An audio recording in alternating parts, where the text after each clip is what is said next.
Hello everyone, our topic is controlling. So now I am going to explain about the introduction of controlling.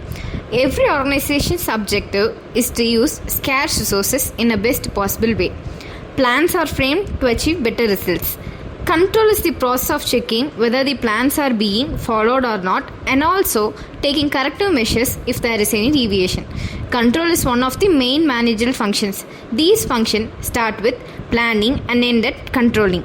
There are also other main functions like organizing, staffing, directing, which act as a connective link between planning and controlling. Planning involves setting up of organizational goals and objectives, while controlling seeks to ensure performance in accordance with the plan.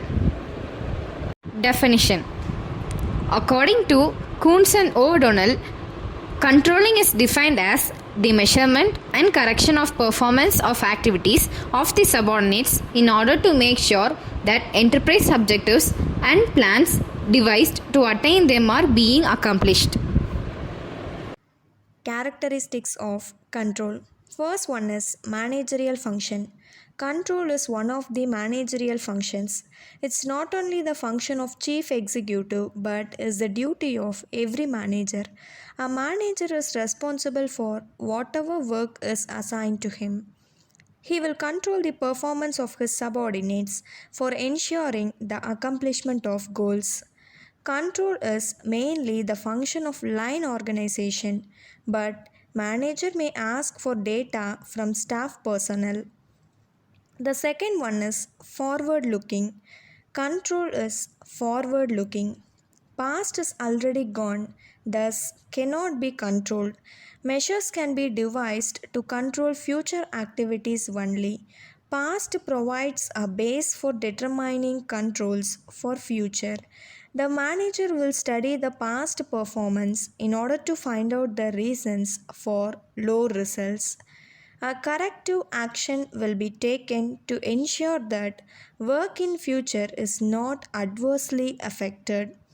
Take for example, production for a particular month is lower than the standard. Manager will not able to do production. He should take appropriate steps so that the same mistakes are not repeated and production will not suffer in future. The third one is continuous activity. Control is regularly exercised. It is not an activity in isolation. The manager will have to see that his subordinates perform according to plans at all the times. Once the control is withdrawn, it will adversely affect the work. So the control will have to exercised continuously. The next one is control is related to planning. Planning is the first function of management while control is last. As we know, control cannot be exercised without planning. First, the objectives are set. Then, efforts are made to see whether these are accomplished or not. Whenever there is laxity in performance and things are not happening as per the plans, then corrective measures are taken immediately. So, planning provides a base for controlling. The next one is essence of control is action. When our performance is not as per the standards, then immediate action is needed to correct the things. The purpose of control will be defeated if corrective action is not taken immediately. If the sales are less than the standard set for marketing department, then steps will be taken to ensure that the performance is not low in future. If no such steps are taken, then there will be lack of control. In practice, immediate action is the essence of control. Steps in controlling process. The first step is setting of control standards. Every enterprise plans its activities in advance on the base of plans. The objectives and goals of every department, branch, etc. are fixed. These goals are converted into quantity, value, man-hour, etc. These are to be achieved in future. There may also be qualitative goals. The achievements of various targets is made the responsibility of specific persons. The levels of achievements are also decided in advance. Whether a particular result is to be taken as satisfactory, average should be predetermined so that persons responsible for that work should be able to assess their performance. Some strategic points are listed below. The control points should be timely so that they may be able to reveal significant deviation in time, thereby saving further loss. Control points should be such as to permit economical observation and a report. Control points, especially for executives at a higher level, should provide comprehensive coverage. Control points should be such as would promote balanced performance. The second step is measurement of performance. Actual performance is measured against the standard sets. This will enable the management to determine whether the work is being done according to the plans or not. Measurement of quantitative objectives is easy since figures of work done will be available. The qualitative performance such as human relations, employee morale, etc. can only be measured through psychological tests and surveys. Measurement of performance is an important part of control process.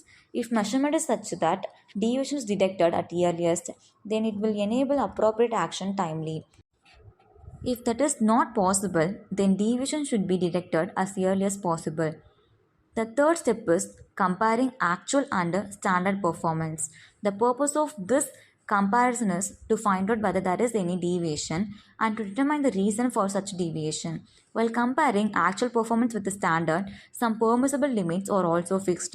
When the deviation are within prescribed limits, then there is no cause for worry. But if the deviation are more than the allowable limits, then it calls for urgent action. This is also known as management by exception. When things are going as per the plans, then the top level management is not required to take any note of it. If the performance deviates, then it is to be notified to the top level management for taking any corrective actions. The next step is taking corrective action. Whatever the performance is less than the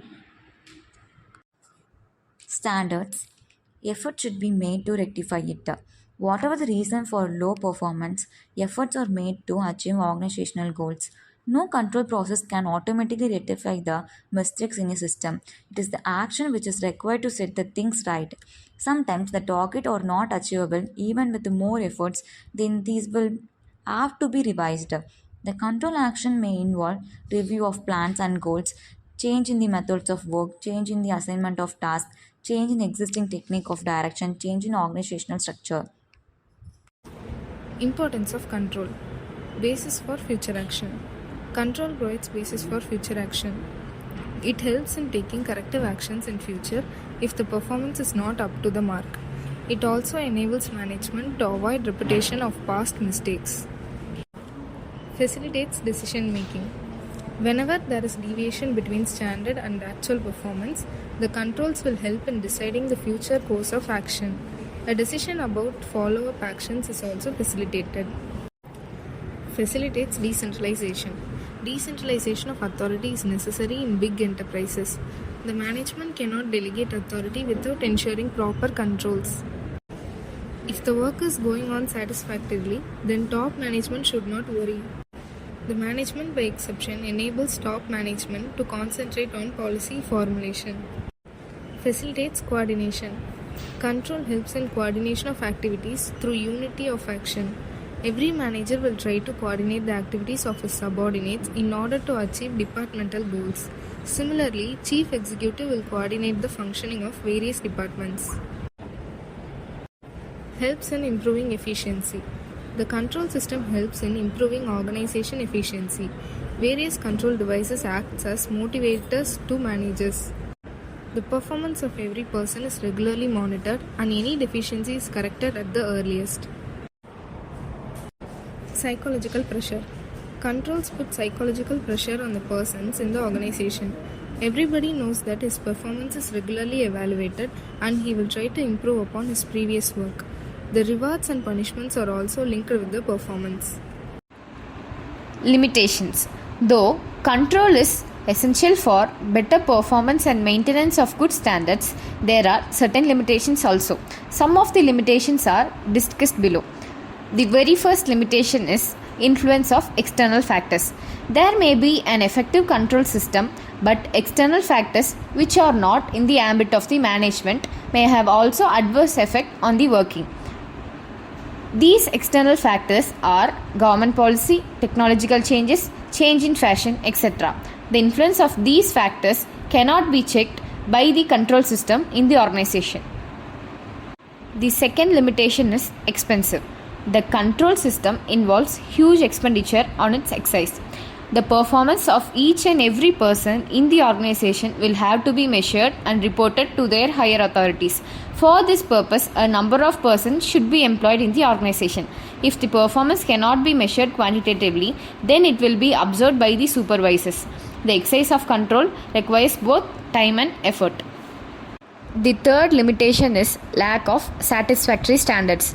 The performance of certain activities cannot be measured quantitatively, so it is difficult to fix standards for those activities like public relation, research, etc. So, the evaluation of work of persons engaged in these activities will be very difficult. And the last limitation is opposition from subordinates. The effectiveness of control process will depend upon its acceptability by subordinates. Since control interferes with the individual actions and thinking of subordinates, the subordinates will oppose it. It may also increase the pressure of work on subordinates because their performance is regularly monitored and evaluated by their supervisors. These factors are responsible for the opposition of control by the subordinates.